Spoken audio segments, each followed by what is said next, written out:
교회를 개척할 때마다 교회 설립 목적이 된 말씀이 있는데 마태복음 6장 10절 말씀입니다. 주기도문으로 유명하죠.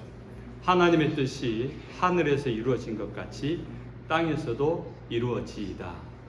그 말씀입니다. 교회는 사람의 소원이나 바람이 아니라 하나님의 뜻이 이루어져야 하는 것입니다. 교회사 전체를 통해서 교회의 모델이 된 교회가 있습니다. 그것은 오늘 우리가 읽고 있는 이 사도행전에 처음에 나타나는 초대교회, 이 지상에 나타난 첫 번째 교회 예루살렘 교회일 것입니다. 이 예루살렘 교회는 하나님의 뜻이 이루어진 교회가 어떤 모습인가를 우리에게 보여주고 있기 때문입니다. 교회라는 단어의 헬라 원어를 보면 에클레시아입니다. 합성어인데요. 거룩하신 하나님의 부름을 받은 사람들의 모임을 이야기합니다. 세상으로부터 분리되어 하나님의 부름 앞에 응답하여 하나님 앞으로 나아온 사람들, 여러분들입니다. 그래서 교회는 예수 그리스도를 주와 그리스도로 고백하는 자들로 이루어진 공동체입니다. 교회는 건물이 아닙니다. 오늘 여러분이 들어왔던 이 감리교회당 건물 안에 우리가 와 있는데 만약에 여러분이 없다면 이 건물은 교회가 아닌 것입니다. 건물이 없이 제가 인상적게 본 것이 케냐에서 선교하시는 선교사님이 주일 예배 장면을 보여줬어요. 사진을 찍어 보내줬어요. 커다란 나무에 십자가 하나 걸어놓고 거기에 모여있는데 여기가 오늘 우리 교회다. 며칠 후에는 다른 나무 밑에다가 십자가를 걸어놓고 사람들이 모여서 예배합니다. 여기가 우리 교회다. 맞습니다. 교회는 하나님을 믿는 자들의 사람들의 모임이 교회인 것입니다. 그런 의미에서 여러분이 바로 교회입니다. 따라합시다. 나는 교회다. 여러분이 교회인 줄로 믿으시기 바랍니다. 제가 몽골에 선교를 하러 간 적이 있습니다. 갔는데 그래서 복음을 전하니까 사람들이 예수를 잘 믿어요. 아주 호의적으로 친절하게 다 받아들이고 교회 나오겠다고. 정말로 그 주일이 되었는데 교회를 다 나온 거예요, 이 사람들이. 그래서 제가 내가 무슨 능력이 있나? 내가 무슨 말씀의 권능이 있고 전도의 능력이 있어가지고 이 사람들이 이렇게 복음을 전할 때마다, 제가 첫 번째 단기 선교 간 나라가 몽골이었는데 이렇게 잘 믿어. 대학교 가서 대학생들에게, 몽골 학생들에게 복음을 전하는데 믿겠다는 거예요. 교회 나와요. 너무 신이 났습니다. 그런데 몽골에 사회 가시는 선교사님한테 너무 신나서 좋지 않냐니까 글쎄요, 좀 더 두고 봐야 됩니다. 이렇게 이야기하는 거예요. 왜냐하면은 1년 동안 교회 잘 나오는 친구들이 하루아침에 교회 안 나오는 경우가 다반사라는 거죠. 허다하다는 거죠. 왜냐하면은 이들은 그들의 토착 종교도 믿습니다. 몽골 사람들이 가장 많이 믿는 것이 라마 불교인데 라마 불교도 믿어요. 또 힌두교도 믿어요. 마리아도 믿고요. 예수 믿으세요? 오케이, 나 예수 믿어. 다 믿는다는 거예요. 다 받아들인다는 거예요. 이 신도 믿고 저 신도 믿고 미신도 믿고 하나님도 믿고 부처님도 믿고. 이 말은 무슨 말입니까? 아무것도 믿지 않는다는 겁니다. 영어로 예수님을 표기를 할 때 The Lord라고 이야기합니다. 요한복음 14장 9절에 예수님이 스스로를 이렇게 밝힙니다. 내가 곧 길이요 진리요 생명이니 나로 말미암지 않고는 아버지께로 올 자가 없느니라. 제가 영어는 못하는데 이건 알아요. 여기 나온 단어 내가 곧 길이요 진리요 The Lord, The Way, The Life, The Truth. 유일한 길이고 유일한 생명이고 유일한 진리라는 거예요. 유일하다는 것은 무엇입니까? 그것 외에는 없다는 뜻입니다. 예수님에게 생명이 있고 예수님에게 진리가 있고 예수님에게 길이 있다는 겁니다. 그래서 사도행전 4장 12절에 다른 이로서는 구원을 얻을 수 없나니 천하 사람 중에 구원을 받을 만한 다른 이름을 우리에게 주신 일이 없습니다. 우리에게 구원을 주는 그 이름 예수 그리스도에 넣었다는 겁니다. 인류의 모든 죄를 해결하시고 죄에서 구원하시는 유일한 구원자는 예수 그리스도라는 뜻입니다. 세상의 모든 종교를 한번 보십시오. 그들 종교, 그들이 믿는 신들이 우리의 죄에 대하여서 해결을 말한 사람은 아무도 없습니다. 그 죄를 해결해 준 신도 없습니다. 예수 그리스도에는 본인이 스스로 십자가에 죽으시며 우리의 죄를 안고 죽으셔서 우리는 여전히 부족하고 여전히 죄를 저지르고 있지만은 그 죄를 홀로 안고 가신 그분의 죽음이 있어서, 그분의 희생이 있어서 우리는 그분의 이름을 의지하여 죄 용서함을 받는 것입니다. 오늘 본문 32절에 믿는 무리가 한 마음 한 뜻이 되어라고 합니다. 교회 성도들이 하나가 된 모습입니다. 예수님을 믿는다면은 이 하나가 되는 모습은 당연한 결과입니다. 왜냐하면 예수님께서 십자가에 죽으시기 전에 마지막으로 한 기도가 요한복음 17장에 나옵니다. 이렇게 기록합니다. 거룩하신 아버지여, 내게 주신 아버지의 이름으로 그들을 보전하사 우리와 같이 그들도 하나가 되게 하옵소서. 아버지여, 아버지께서 내 안에 내가 아버지 안에 있는 것 같이 그들도 다 하나가 되어 우리 안에 있게 하사라고 이야기합니다. 성부 하나님과 성자 하나님 또 성령 하나님 각기 달라요. 완전한 독립입니다. 그런데 다름을 구분하지 못할 정도로 하나가 되어서 존재 유지하는 것이 성부, 성자, 성령 하나님의 존재 방식이에요. 그래서 그것을 한문으로 풀어낸 것이 삼위, 세 개의 자리가 있는데 일체, 하나의 몸이다. 이 삼위일체론이라는 유명한 신학입니다. 각자의 독립된 개체인데 각자의 구분이 되지 않을 정도로 똑같은 마음, 똑같은 뜻을 가지고 행한다는 겁니다. 그래서 예수님이 자기가 십자가에 죽으면서 제자들을 떠나게 되는데 이 남겨진 제자들, 사람들이 성부 하나님과 나와 하나인 것처럼 이들도 하나가 되게 하옵소서. 이게 무슨 기도라고요? 예수님의 마지막 기도였어요. 남겨진 제자들을 위하여서 마지막으로 한 중보 기도.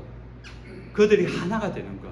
그래서 오늘 우리가 예수 그리스도를 믿는다면은 우리에게 던져주는 주님의 바람이고 당부이고 명령이 것입니다. 그 기도가 뭐라고요? 하나가 되라는 겁니다. 지금 옆 사람 한번 보십시오.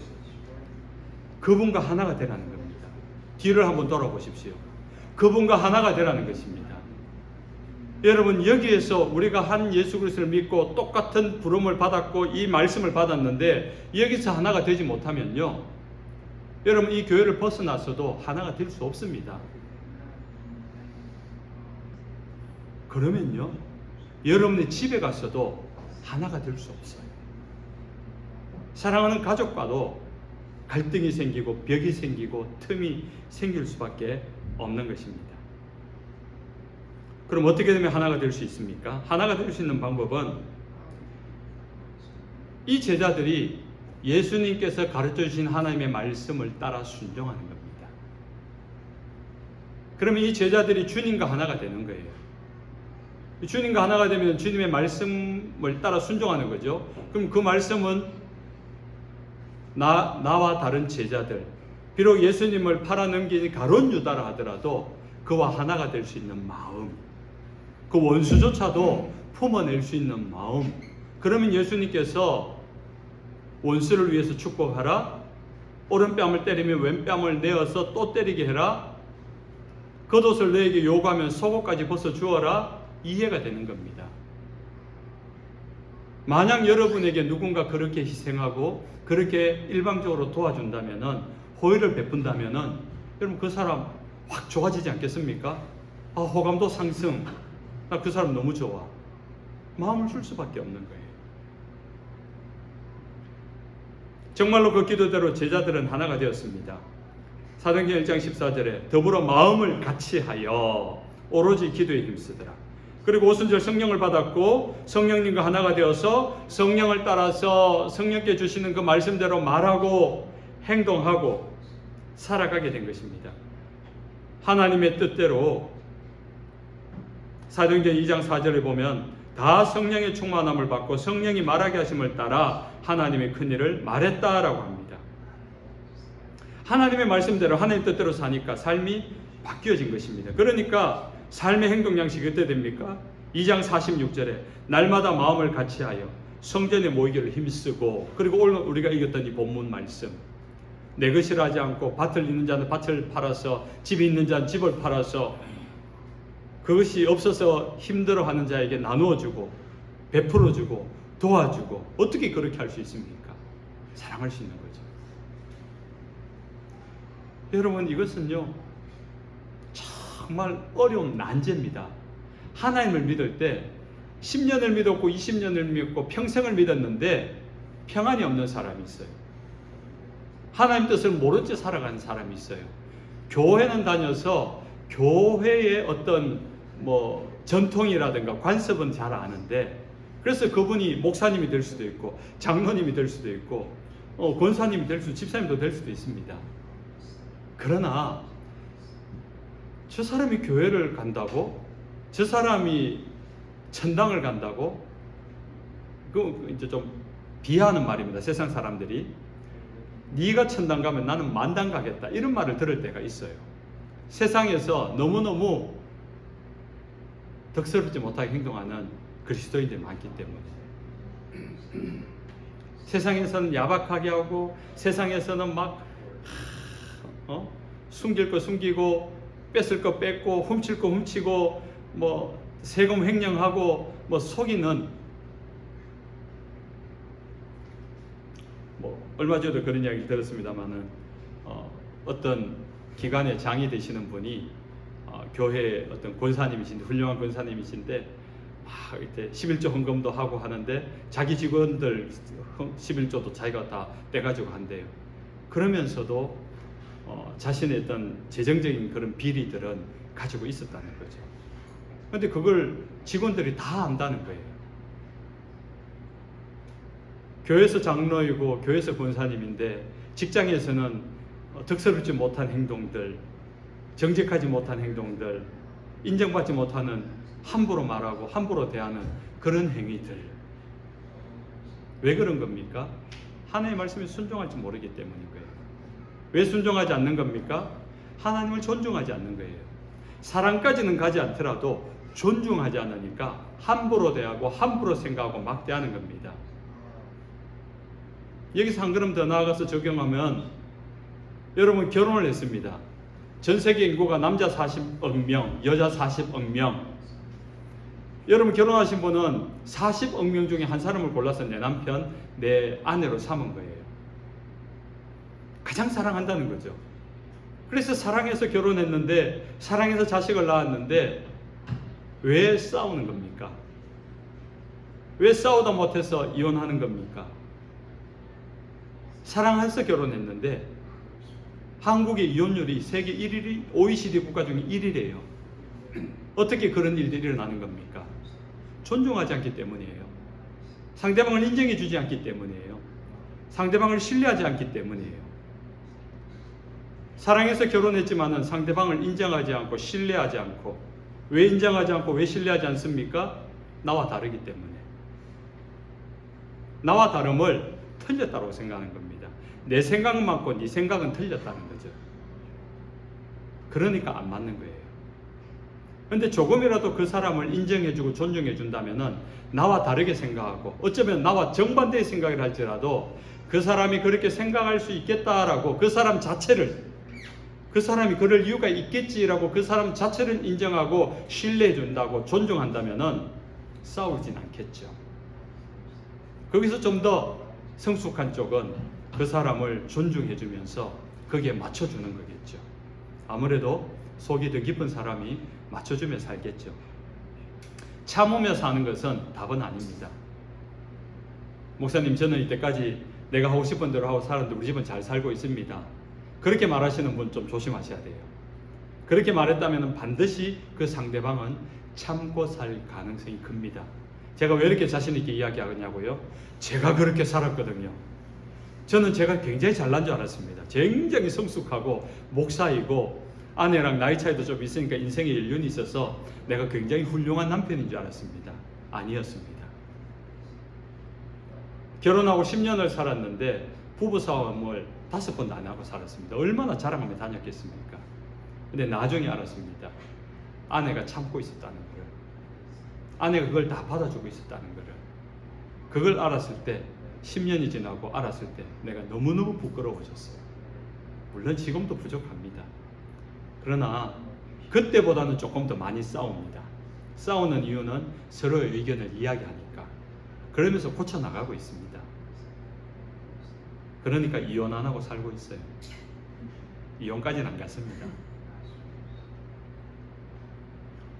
우리가 사랑해서 결혼했는데도 그 배우자 한 사람을 존중하지 못하고 사랑하지 못하고 하나 되지 못한 가운데 가정을 세워가지 못하고 있는 우리가, 그런 우리가 교회에 와서 나와 전혀 관계없는 여러분을 보면서 하나가 될 수 있다고 생각합니까? 그런 여러분이 세상 가운데 나가서 교회 바깥에 있는 여러분을 향하여 적대적이고 무시하고 예수 믿는다 조롱한 여러분과 그 사람과 여러분 하나가 될 수 있겠습니까? 불가능한 이야기입니다. 불가능한 이야기입니다. 그것이 가능하려면 한 가지 방법밖에 없습니다. 하나님의 말씀 앞에 우리가 순종하는 것밖에 없습니다. 내 성질머리로는 그렇게 할 수 없는 일인데, 내 생각으로는 동의가 안 되는데 하나님의 말씀이 그러하니까 내가 그를 존중하고 그의 이야기를 들어주고 그를 점점 좋아해 주는 거예요. 포기하지 않는 겁니다. 세상은 이해 득실을 가지고 사람을 대하려고 하지만 우리는 무조건으로, 주님의 말씀이 그러하기 때문에 아무런 조건 없이 그에게 나누어주고 베풀어주고 도와주고, 그럴 때 우리는 그 사람과 하나가 될 수 있는 겁니다. 그쯤 되면요, 여러분이 목사가 아니라도 장로 권사가 아니라도 여러분이 섬기고 진심으로 자신을 대해주고 존중해주고 사랑해주는 여러분의 모습을 보고 그분이 어쩌면 여러분이 말하는 예수를 믿을지는 모르겠습니다.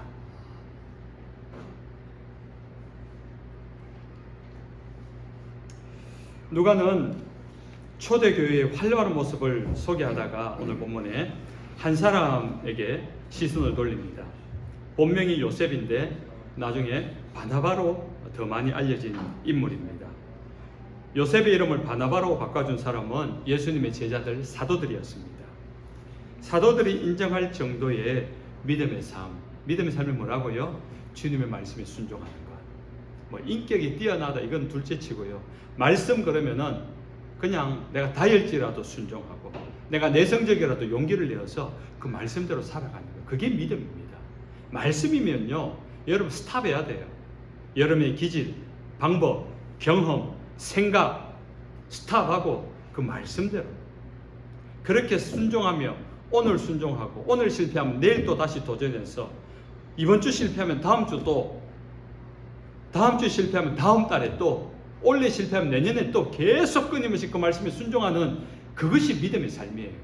그러다 보면은 순종하게 되는 날이 올 때 우리의 믿음이 그때 한 단계 올라가요. 교회에 오래 다녔기 때문에 믿음 좋을 것이라 착각하지 마십시오. 바나바는 성령이 충만했습니다. 37절에 보니까 자기 밭을 팔아 가난한 자들을 돌보는 긍휼의 사람이었습니다. 특별히 바나바는 위로의 사람이었습니다. 위로라는 헬라어가 파라클레시스입니다. 격려하고 용기를 북돋운다라는 뜻입니다. 영어로 하면은 칭찬하다, 격려하다, encouragement입니다. encouragement. 이 encouragement의 어원을 찾아보면요, 작은 싹이 났을 때 옆에 지지대 하나 세워주는 거, 그거 의지해서 이 어린 싹이 자라갈 수 있도록 해주는 것, 그게 격려고 그것이 칭찬이라는 겁니다. 바람만 불어도 넘어질 것 같은 어린 여린 싹이 나무젓가락 같은 거 하나만 딱 갖다 세워줘도 잘 자라가는 것처럼, 그것이 위로와 격려라는 뜻입니다. 동시에 우리에게 너무 익숙한 보혜사 성령님 할 때 이 보혜사, 우리에게 가까이 와서 지키고 보호하고 위로하고 격려해 준다는 뜻을 가진 헬라어 원어가 파라클레토스입니다. 위로라는 단어와 같은 어원을 가지고 있어요. 파라클레시스라는 위로, 보혜사 파라클레토스, 같은 의미입니다. 그러므로 바나바는 성령님과 한마음 한뜻이 된 사람이라는 뜻입니다. 바나바의 위로와 격려는 우리가 생각하는 이성적이고 합리적인 수준을 넘어선 사람입니다.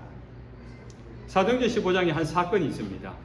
사도 바울과 바나바가 성령의 이끌림을 따라서 첫 번째 교회 역사상 처음으로 선교 여행을 떠난 적이 있습니다. 1차 선교 여행을 떠나다가 도중에 마가 요한이라는 젊은 청년이 동행하게 돼요. 저도 거기 따라가면 안 됩니까? 그래 따라가자 했는데 얼마 며칠 못 가서 중간에 너무 힘들고 너무 피곤하니까 나 그만 갈래요 이렇게 되어버린 거예요. 중도 포기해버린 겁니다. 중도 포기했고 바울과 바나바는 그 선교의 열정을 다 마쳤습니다. 예루살렘으로 돌아왔습니다. 안디옥으로 돌아왔습니다. 이제 2차 선교여행을 다시 1차 선교 결과가 너무 좋아서 2차로 가려고 하는데 마가 요한이 저 다시 갈래요 하니까 바울과 바나바의 반응이 달랐어요. 바울은 너 1차 선교회 때 실패했잖아. 너 좀 피곤하다고 좀 배고프다고 그 힘든 거 못 견디고 그 발 좀 부러졌다고 걷지도 못하고 말이야. 중간에 포기를 이번에 또 가서 포기하면 어떡할래? 안 돼. 넌 좀 더 훈련 받아야 돼. 단호하게 일의 목적을 생각하니까 안 된다 그런 거예요. 근데 바나바는 아유 그래 힘들었지. 많이 힘들었을 거야. 갑작스럽게 갔어. 이번 좀 준비 잘해서 한 가보면 어떻겠니? 오히려 인정해 주는 거예요. 똑같은 사람의 실수에 대해서 한 사람은 아주 단호하고 냉정하게 너가 한번 실패했으니까 좀 더 준비해서 더 많이 준비해서 준비해라. 단호하게 안 된다 하고 바나바는 한 번 더 기회, 뭐 실패하더라도 한 번 더 기회를 주자. 이 다른 거예요. 이 다른 결과 때문에 결국 엄한 바울과 바나바가 싸우게 된 거예요. 의견이 다르니까 충돌돼가지고 싸움이 끝나지 않고 거기서 둘이 헤어지게 됩니다. 왜 헤어지게 되는가 하니까 바나바는 마가 요한을 포기할 수 없어서 그 실패한 마가 요한을 데리고 선교 여행을 가요. 남겨진 바울은 갑작스럽게 찢어졌으니까 혼자는 못 가니까 그 제자 중에 한 사람이 신라를 데리고 여행을 가요. 그렇다고 바울과 바나바가 원수가 된 건 아닙니다. 사역이 있어서. 여러분은 어떤 스타일의 사람입니까? 바울 스타일입니까? 바나바 스타일입니까? 저는 그거 딱 보자마자 저는 바울이 이해가 되는 거예요. 제 스타일이 그렇습니다. 준비가 안 되면은 시작도 말아야 되고 또 한번 실패했다면은 막 절치부심해가지고 준비 잘해가지고 다음에 해야지 뭐 이렇게 벌로 막 함부로 막 하는 거냐? 이게 네 일도 아니고 하나님의 일인데 저는 철저하게 좀 검증을 하고 안 됐으면은 좀 질책도 하고 좀 그런 좀 못된 성격입니다. 근데 바나바는 다 받아줘요. 실패해도 또 받아주고 또 해봐 그러고 마치 좀 인자하는 어머니 같은. 그런데 이 실패했던 마가 요한이요 성경 사도행전 말미에 나옵니다. 어떻게 나오는가 하면 디모데후서 4장 11절에 네가 올 때에 마가를 데리고 오라 제가 나의 일에 유익하니라 하고요. 골로새 4장 10절에는 나와 함께 갇힌 아리스다고와 바나바의 생질 마가와 누가 적었어요? 사도 바울이 적은 거예요. 사도 바울이 나중에 감옥에 갇혔을 때 위로가 되는 사람이 마가 요한이에요. 마가 요한과 함께 또 감옥에 갇히기도 했고요. 그러니까 마가 요한이 그때 바나바가 위로해주고 기회를 주었기 때문에 성장을 한 겁니다.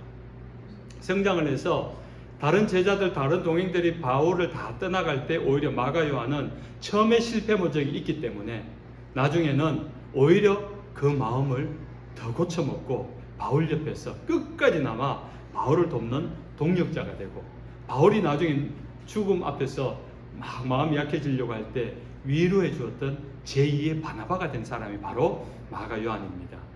어떻게 마가 요한이 제2의 바나바가 되었을까요? 바나바와 함께 있었으니까. 바나바를 통해서 보았던 거예요. 그러면 마가 요한도 좀 실패하고 부족한 사람이 있으면 그를 품어줄 수 있고 자기의 실패를 경험 삼아 이해해 줄 수 있었던 겁니다. 이제 말씀을 맺습니다. 사랑하는 하나님의 백성 여러분, 교회에는 바울과 같이 원칙과 책임을 중요하게 여기는 지도자가 반드시 필요합니다. 못된 성격이라도, 못된 목사라도 원칙과 기준을 가지고 단호한 사람도 필요해요. 그러나 그런 목사만 있고 그런 장로만 있으면요, 교회는요 사람 안 모입니다. 살벌해집니다. 재미없습니다. 그래서 반드시 바나바가 필요합니다. 실패해도 실수해도 수용하고 받아주고 이해해주고 공감해주고, 아니 반드시 필요한 것이 아니라 더 많이 필요합니다. 여러분, 우리 교회는요 바울 같은 사람은 나 하나로 족합시다. 나머지 여러분은 바나바가 좀 되십시오. 여러분끼리 서로 뭐 잘못을 지적하고 뭐 이렇게 혼내고 그러지 마시고, 저 목사님은 원래 못됐으니까 저렇게 혼내고 목사니까 저렇게 결정한다 생각하시고, 제가 좀 못된 말 하고 여러분에게 이렇게 딱딱딱 선을 그어도 뭐 아이고 그래 뭐 못돼서 안 그렇나 이렇게 하시고 바나바처럼 좀 받아봐 주시고, 여러분은 여러분끼리 하나가 되십시오. 서로를 향하여서 위로하고 격려하고, 뭐 필요한 거 없니? 내가 뭐 도와줄 거 없니? 지난주에 우리 학생들이 갑자기 한국에서 와가지고 지난주부터 차량 봉사를 하고 있잖아요. 오늘 아침부터 엄청 더운데 또 차량 봉사를 하고, 또 오늘 마침에 학생들이 뭐 쇼핑을 간다면 또 차량 또 여러분들이 늘 학생들 오면 그렇게 서비스를 해주잖아요. 너무 감사한 일입니다. 우리 학생들은 그렇게 누군가 운전해주면 고맙다고 감사하다고 기분 좋게 인사만 해주세요. 그러면 됩니다. 그래서 교회 오면은 작은 위로를 받고 격려를 받고, 좀 실수하고 실패해도 또 격려받고 위로받고, 그런 바나바를 좀 많이 만났으면 좋겠습니다. 그래서 누군가 교회 올 때 여러분이 보고 싶어서, 여러분이 생각나서, 여러분의 격려와 인정을 받고 싶어서 한 번 더 교회로 찾아올 수 있는 그런 교회가 되었으면 좋겠습니다. 교회는 그 어떤 사역과 행사보다 사람이 중요합니다. 왜 사람이 중요할까요? 사람이 교회이기 때문에, 내가 교회이기 때문에, 당신이 교회이기 때문입니다. 그래서 여러분, 성령님과 한 마음이 되고 사람들과 한 뜻이 되어서 하나님의 뜻을 이루어가는 저와 여러분 되시길 주 예수님 이름으로 축원합니다. 아멘. 찬송하겠습니다. 찬송가 455장 주님의